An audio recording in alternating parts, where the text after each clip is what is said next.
नमस्कार पुणी थे आपको स्वागत जनाऊँगी यूरो किडनी केयर चैनल को मु doctor Biswajit Nanda urologist andrologist kidney transplant surgeon एवं रोबोटिक सर्जन।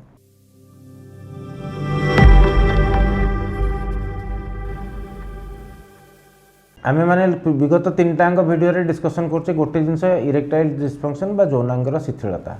आमे माने डिस्कशन कले प्रथमे काहाकू हे पारे रिस्क फैक्टर कोन तापर डिस्कशन कले लाइफस्टाइल मॉडिफिकेशन केमिति सेथुर मुक्ति पाइबा ऑलरेडी हेइची जहार से माने केमिति मुक्त हेबे जो मानकर हेइनी से माने केमिति मुक्त रहिबे लाइफस्टाइल मॉडिफाई करिकि।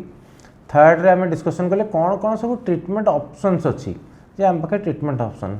आउ एई भिडियोटा स्पेशली मु सेही माननकु कहि रखुची जो मानकर हमर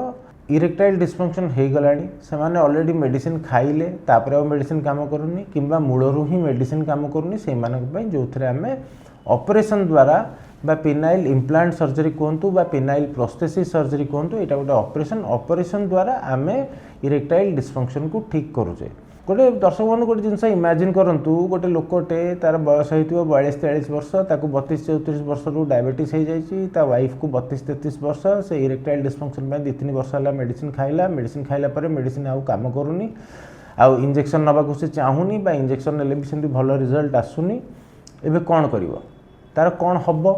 प्रथम जिनस तार फैमिली लाइफ खराब हबो पेशेंट रो सेल्फ कॉन्फिडेंस कमिबो ता वाइफ सब डिसैटिस्फाइड रहिबो घरे जदि कोऑपरेटिव वाइफ हेइथिबो ताले ठीक अछि घरे डेफिनेटली झगड़ा फगड़ा हेइ पारे करी तार फैमिली लाइफ बेसिकली खराब हबो। सो जेहेतु सेक्स बा जोटा सहवास हम कहूचे सेटा गोटे दी जण मनिषंक भितर संपर्क थाए तेणुक इरेक्टाइल डिस्फंक्शनटा गोटे लोकर गोटे पर्टिकुलर डिजीज नुहे the disease affects the couple से स्वामी स्त्री दी जण जाको अफेक्ट करथाए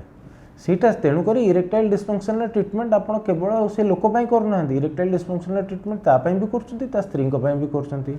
भावतु से जिते पेनाइल इम्प्लांट बा पेनाइल प्रोस्थेसिस नथिला लोक मानकर डिवोर्स रेट कौन थी लोक मैंने जो डिवोर्स दे पारे डिप्रेशन डिसैटिस्फैक्शन केते थिबो तेणुक पेनाइल इम्प्लांट जोटा बाहरी सेटा एसबू सोशल स्टिग्मा रु निज पेशेंट मान को बाहर कर जो मैंने इच्छुक नाई नाई आज्ञा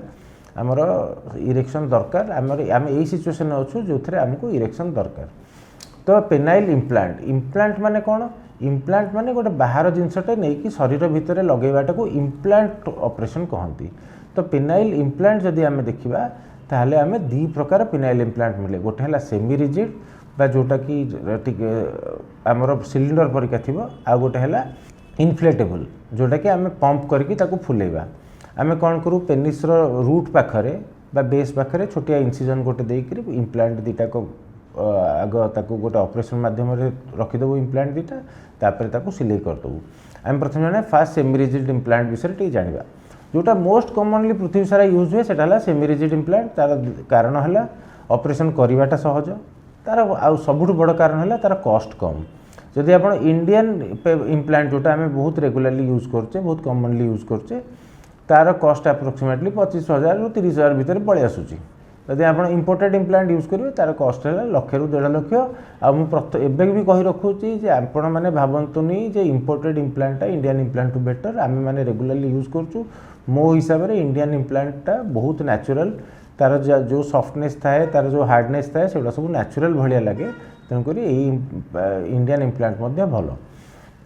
आ इनफ्लेटेबल इम्प्लांटर कॉस्ट अप्रोक्सीमेटली 5,00,000-7 लक्ष एमती आसे से आम सर्जरी करके पेनिस भितर दीटा सिलिंडर पुरो था आ सिलिंडर गोटे पानी सांगे कनेक्टेड होता है जोटा स्क्रोटम बा अंडकोश पाखे थुआ होता है सेटा बटन प्रेस कले पानी जाइए पेनिस को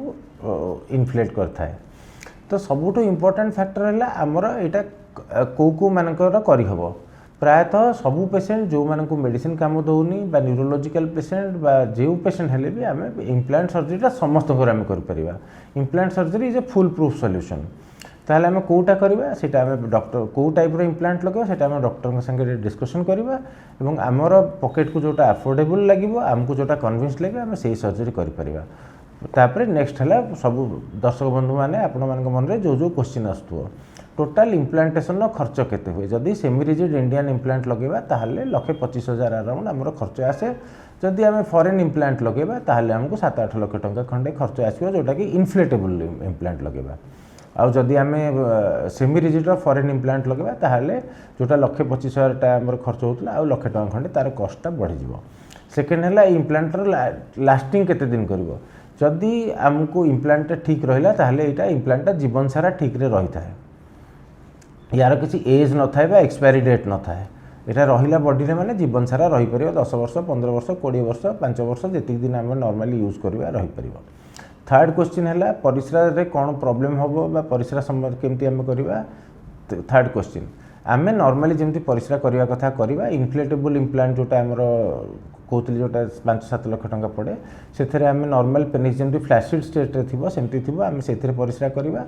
एवं सेमी रिजिड इम्प्लांट रे आमको पेनिसटा को आम बंका करके तले थोई देइथबा ताकू हाथ रे पुश करके सीधा करके परिश्रा करिया पड़े। फोर्थ है छुआ पिला करिबारे पेनाइल इम्प्लांट रे किसी प्रॉब्लम होई कि नाइ आज्ञा जदि आपनकर सेमेन एनालिसिस ठीक अच्छी ताहले छुआ पिला संगे पेनाइल इम्प्लांट ऑपरेशन कौन प्रकार प्रॉब्लम नाही छुआ जेमती सेमेन बाहरिया कथा सेमती सेमेन बाहरियो छुआ पिला जेमती हवा कथा सेमती हेबे। फिफ्थ क्वेश्चन लोक मैंने पढ़ते पेनाइल इम्प्लांट लगेले कौन कौन असुविधा हो पाए पेनाइल इम्प्लांट लगेले तार कॉम्प्लिकेशन सर्जिकल कॉम्प्लिकेशन गोटे दुटा थाए जमीक आम ठीक रे सर्जरी जब कला कौन टी प्रॉब्लम है क्रॉस ओवर हवा ये हवा से सब जिन थाए ता छड़ा यूरेथ्राल इंजुरी बेले बेले कहार 100 200 300 केस रे जन यूरेथ्रा रे भी टिके इंजुरी होवार संभावना थाए। 3 आ सबुठ बड़ प्रॉब्लम है इन्फेक्शन हेले ताकू ट्रीटमेंट करिया बहुत डिफिकल्ट मेनली जेहेतु डायबिटिक पेशेंट मानकर आमे इम्प्लांट सर्जरी करूँ तेणु डायबिटीज कंट्रोल रहा भेरी भेरी इंपोर्टेंट नहले जदि इन्फेक्शन है ताकू आम बहुत हायर एंटीबायोटिक देले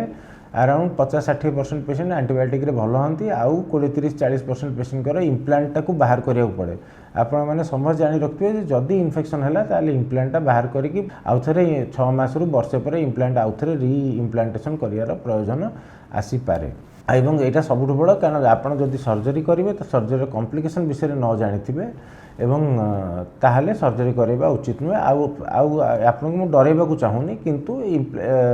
आपण मैंने जानी उचित आउ इन्फेक्शनटा बहुत कमन नुह यहाँ बहुत प्रिकसन्स नि जाए सर्जरी बेले से 100टा खंडे इम्प्लांट कले जनकर जब इन्फेक्शन है कि डायबिटीज बटिका भूल जाती घरे खाती कंट्रोल कर डायबिटीज सेमती कंडीशन में कि बाय चांस केतले स्टेरिलिटी ब्रीच हो गला हॉस्पिटल जो ह्यूमनली डिटेक्टेबल न होइतिबो से समय इन्फेक्शन हम ना नॉर्मली हेनी तेणुक आपको आज पंच लाइन बेस लाइन है एतिकी जदि आप इरेक्टाइल डिस्फंक्शन ने पीड़ित